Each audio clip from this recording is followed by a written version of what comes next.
Hello and welcome to the Spartan Sports Report. I'm Ian Gilmore. And I'm Reagan Holgate. Michigan and Michigan State. Need we say anything else? I don't think so. Nope. See everyone next week. We can say a little more. We've got full highlights of the basketball game from Saturday and player reactions on the show today. And we've got highlights from gymnastics and tennis. But first, on Saturday, it was maize and blue versus the green and white. Maybe one of the best college rivalries in all of sports. Michigan coming in with a 3-game win streak and MSU coming off a 1-point loss to Illinois on the road. And fans were waiting outside of Breslin as early as 6:30 in the morning. And keep in mind, temps were in the single digits at that time. Yeah, no thank you. I'll come a little bit later and when it's warm. Yes. Last year, it was just cardboard cutouts in the stands, but this year, a sellout crowd. And I'm not sure I've ever heard Breslin that loud before, and there was good reason for it as well. The fans were all ready to go, and the teams were all ready to go. Let's start early on. Marcus Bingham getting it done on the defensive end. The block sends that one into the stands, setting the tempo for the rest of the game. Just a little bit later, working out of the trap, Michigan State get it to Akins. He finds a cross-court pass to the freshman, Max Christie in the corner for 3. He drains it. He had 14 in just the first half of this one. But Michigan came out of the gates pretty well in that first half. Here's Hunter Dickinson, the All-American from last year, backing up on Marcus Bingham, goes over the outreached arm of Bingham and gets that one to go. He had 25 for the maize and blue. Now, your captain is speaking. Clear the runway. You are cleared for takeoff. Gabe Brown throws it down, gets the entire Breslin on their feet. Second half now. Joey Hauser, corner, nail in the coffin. MSU goes up 19, and they go on to win 83-67. Peyton Thorne and Jaden Reed were happy about that. So was Coach Izzo and the rest of his team, happy with their rivalry W. Well, as you can imagine, it's a big win for us. It was a good game, I guess, from our end, but they played very well early. It was just an awesome game, an awesome moment for my team and myself. That was one of the keys to our game, I think, in the pregame especially, was making sure that we could do our best to wear them down. We know we're a great running team, and we know that we can punch it inside a lot, and once we punch inside, we can get a lot of kickouts. It was exciting. It was something you live for. Just being a basketball player in general was something you always want to be a part of. Playing this game since a young age, it's just fun.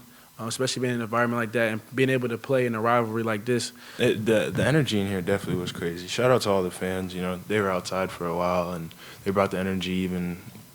Shoot, I couldn't do that after being outside that long, being cold. This game, not just for us, not even just for the fans, you know, even the alumni that's been through here, you know, all Michigan State fans. So, you know, getting this win, it felt really good.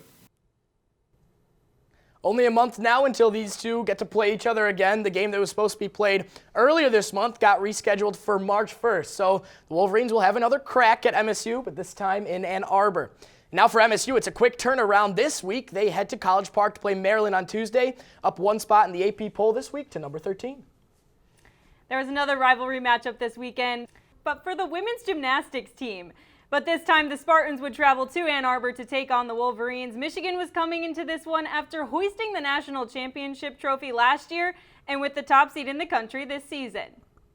We start here in the first rotation with sophomore Delaney Harkness on the uneven bar. Here she is preparing for her dismount. A lot of momentum build up. Great body position with a half in, half out. 2 slight hops on that landing, but overall a great routine and a 9.875. Second rotation now with sophomore Bailey Garcia on vault, a Yurchenko full and a solid landing, which would garner her a 9.85. On to the third rotation now with senior Ashley Hofflick on the floor exercise. Here she is with her first pass, a double pike and a beautiful landing. And here she is again with her final pass. A double tuck and another near perfect landing. She captured a 9.925. Here in the final rotation with Bailey Garcia on beam, preparing for her final move, an aerial into a full twisting dismount, and the sophomore earned a 9.925. Coming into this meet, she was ranked 11th in the nation on beam. And although the Wolverines would end up on top, an overall great performance from Michigan State with a finishing score of 196.775. The Spartans remain ranked 15 in the nation after this weekend. They will be competing back home in Jennison Fieldhouse on Saturday with another Big Ten matchup against Maryland at 7 p.m. There was singles and doubles action at the MSU indoor tennis facility over the weekend. The men's tennis team was in a dual meet. They swept Bucknell later on in the day 7-0 and were also taking on the Toledo Rockets. We start with singles action in the morning. Start off with redshirt senior Jack Winkler. The end of a 26-shot rally, trying to win this tiebreaker set. Needed this one for the green and white. Wins the point, shows a lot of emotion, just telling himself, play smart.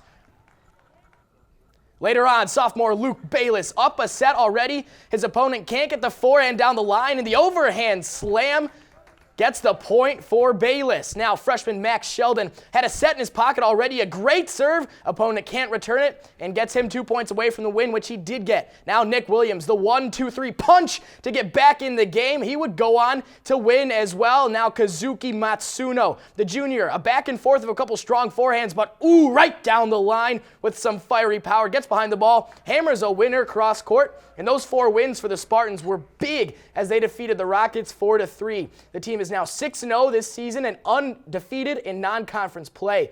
They will go on the road this Saturday for the first time this season to take on the Louisville Cardinals. And some exciting news was announced today for the team as well. The 2022 recruiting class is ranked 5th in the nation, and that's good for highest in program history. The women's basketball team has been on quite that hot streak lately. A huge win on the road against Penn State, and this past weekend, another big victory at Rutgers, 61-45. They'll travel back home this week as they prepare to host the 17th ranked Maryland Terrapins on Thursday at 6 p.m. in the Breslin Center. Can they keep the 4-game win streak alive? We will just have to wait and see.